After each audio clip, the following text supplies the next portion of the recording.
In this video, I'm going to show you how to do shop and deliver with a red card like a pro. I'm also going to show you me in action of actually doing one of these shop and delivers. Then I'm going to load you up with some notes, some tips, and some frequently asked questions.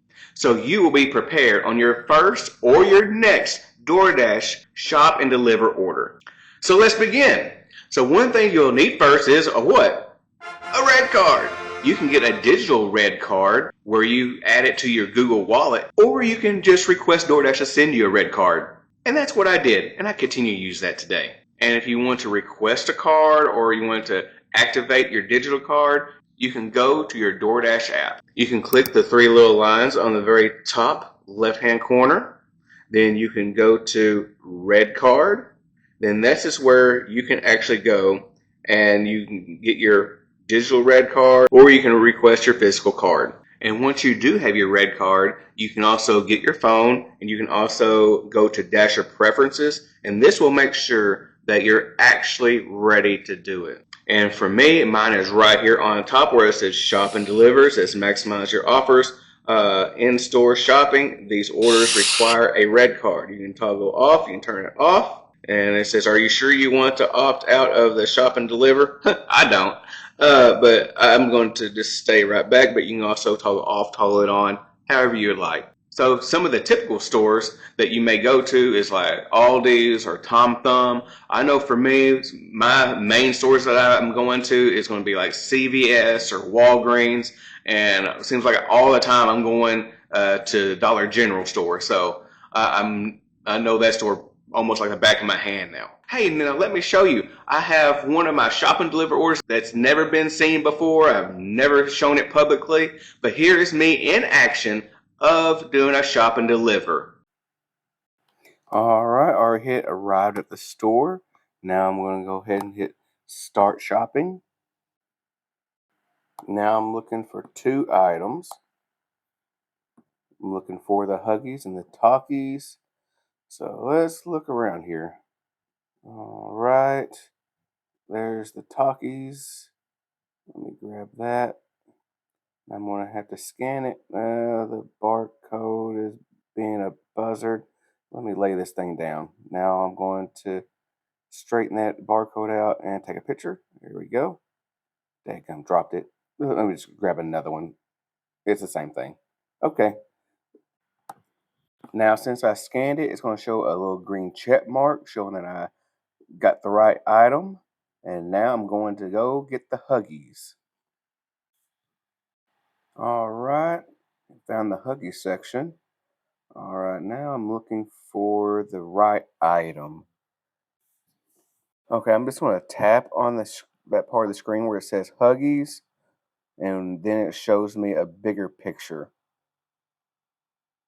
All right. So I see the little kid on there.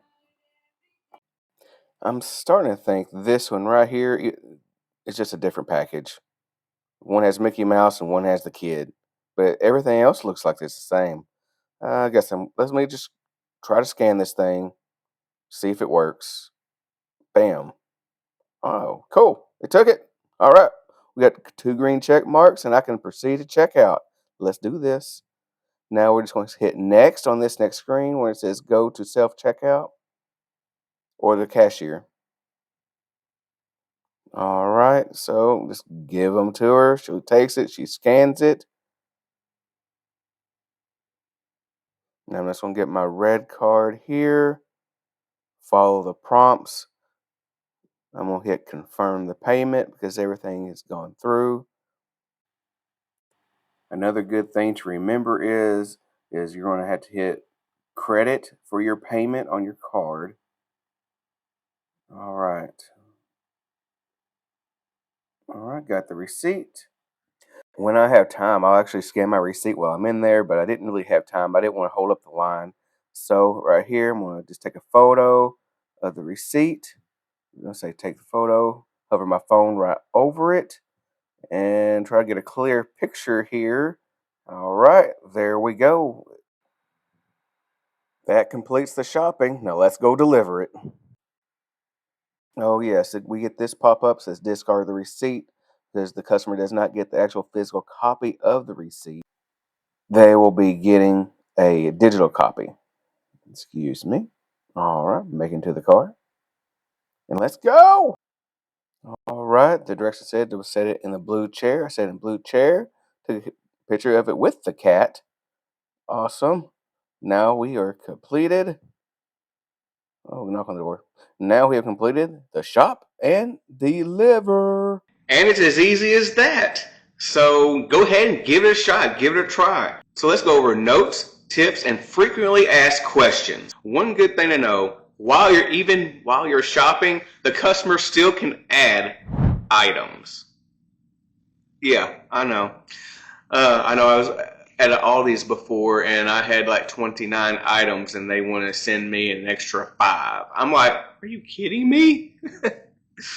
Yeah, so it kind of sucks. So note number 2, when you completed the purchase and you got your receipt, do not put the receipt in the bag. Keep the receipt. Do not give the receipt to the customer. You're going to be taking a picture of this receipt. The customer will get a digital receipt, and this is due to transparency and accountability in the delivery process. If the order is out of stock, you can just go to your app here where it shows your product. It says scan the item barcode, or it says item unavailable. So you just select item unavailable. This will let the customer know that the store does not have the product that they're looking for. Sometimes there's going to be suggested items that the customer may already have on there, which is pretty good. That means you don't have to just contact them. They already added something on there and you just go look for that item.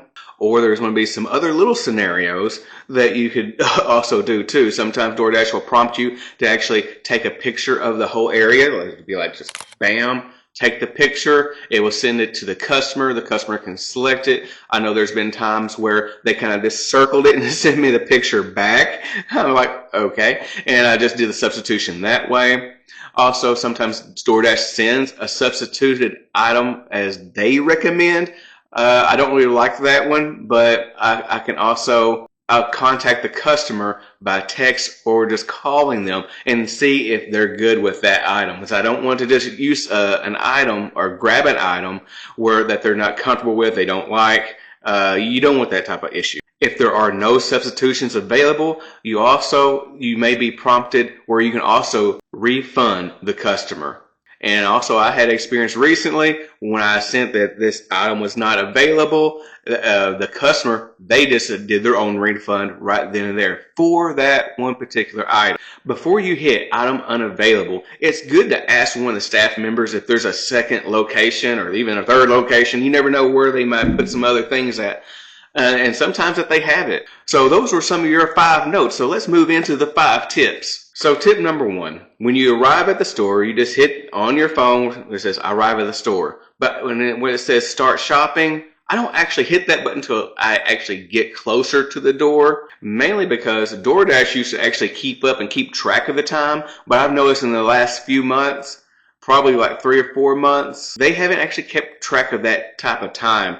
They're just I guess maybe they're just wanting us to make sure we get the correct item. And also, when we do have to contact the customer, I'm just like, it's taking away with my time. It's making my time look bad. So I'm kind of glad they got rid of that feature. When I do start shopping, I'm going to do a quick scroll as I'm getting my basket, seeing what items I need, if I need 12 or need 2, need 5, whatever it is.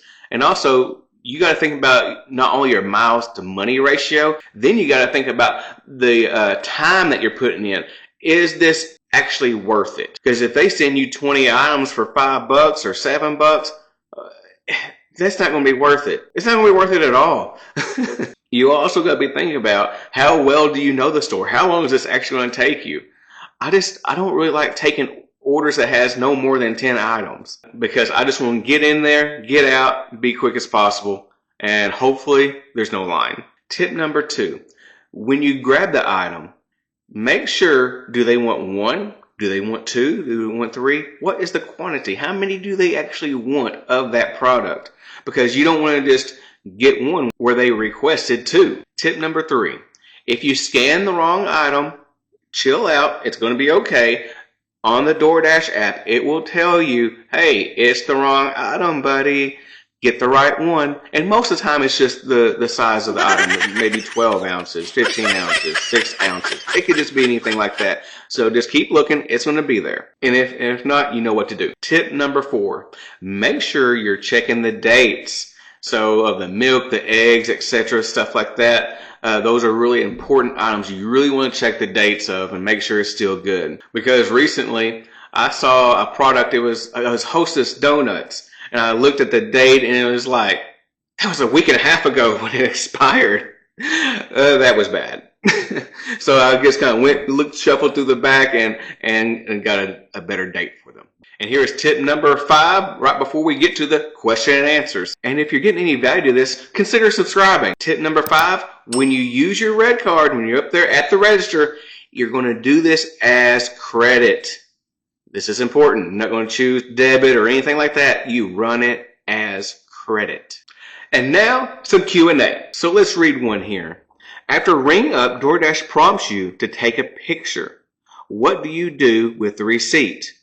That's actually a good question, because you can keep it just for a little bit and keep it up for maybe like 3 days or so. And just make sure the process is just good and gravy. I know a lot of times, me personally, I'm just throwing it away. But you do have to be careful of the scams out there. There are receipt scams and you don't want to get screwed over. Here's the next question. Can you shop for multiple customers on the same shop and deliver run? Yes, you can. I've done this multiple times, and it will come up to customer A and customer B, and you just separate that in your basket. And if you have a lot, I've had to do this one other time. If you have a lot of items, especially if you're going to be like an Aldi's, I took 2 baskets with me, and I just had customer A in one, customer B in the other, because that was actually my first time I ever did that, and I was scared to death in the very beginning, but it turned out okay. So, next question. If you contact the customer, how long should you wait for a response? Well, DoorDash recommends 2 minutes. 2 minutes. 2 minutes. Whether you wait that long or not, well, that's on us. Yeah. All right. Next question. What do you do when your red card does not work? Okay, I've had this happen to me one time. So I had to call DoorDash, and what they did, they just reloaded the card. And it was quick, it was easy, it was painless. I was like, awesome. And since you got value out of this, you'll want to check out these videos and check out the playlist and just let it roll. Also, like, share, and subscribe, and you'll see me in your next video.